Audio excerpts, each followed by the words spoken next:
Bismillahirrahmanirrahim.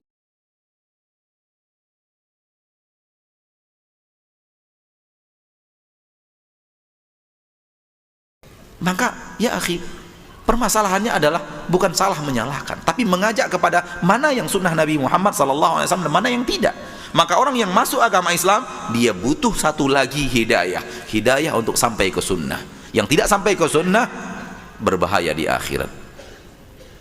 Allah berfirman di dalam Al-Quran, hal ataka hadithul ghashiyah wujuhi yawma idhin khashi'ah amilatun nasibah tasla naran hamiyah tusqa min ainin aniyah. Sudah datangkah kepadamu berita tentang hari kiamat? Pada hari itu wajah-wajah pada tertunduk, menyesal luar biasa. Kenapa? Amilatun nasibah. Dia sudah banyak beramal, dia sudah banyak berjibaku. Bukan orang yang tidak beramal, tapi rajin beramal, rajin bekerja keras dalam amal. Namun tasla naran hamiyah, tetap masuk neraka yang panas. Karena sudah banyak beramal, namun tetap masuk neraka, akhirnya tertunduk, menyesal penyesalan yang tiada tara. Kata para ulama dalam ayat ini, karena amalan mereka tidak sesuai dengan sunnah Nabi Muhammad sallallahu alaihi wasallam, akhirnya tidak diterima. Tidak diterima. Dan itu dari sekarang Nabi, dari dunia Nabi sudah wanti-wanti, sudah ingatkan dari Nabi hidup. Yang amalan tidak sesuai dengan sunnahku ditolak oleh Allah. Allah akan tolak amalan yang tidak sesuai dengan sunnahku. Maka kecintaan kita kepada saudara kita, kecintaan kita kepada saudari kita, ketika kita melihat ada amalan yang tidak sesuai dengan sunnah, kita arahkan kepada sunnah agar diterima Allah. Apakah ini namanya kebencian atau kasih sayang? Silahkan jawab. Apakah ini namanya memecah belah atau ingin mengajak umat kepada jalan Nabi yang satu, yang lurus? Silahkan jawab.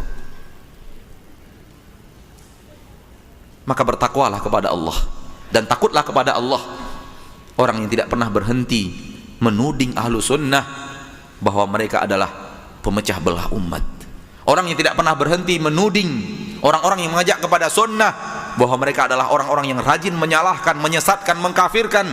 Na'udzubillahi tsumma na'udzubillah min dzalik. Sebutkan satu orang Indonesia ini yang pernah kita kafirkan.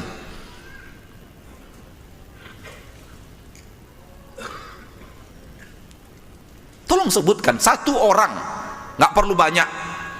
Siapa satu orang dari penduduk negeri Indonesia ini yang pernah saya kafirkan, dikafirkan oleh ustadz kita yang mulia? Siapa?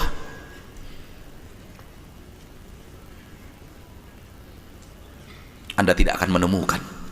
Karena agama ahlu sunnah bukan agama pengkafiran, bukan agama mengkafir-kafirkan.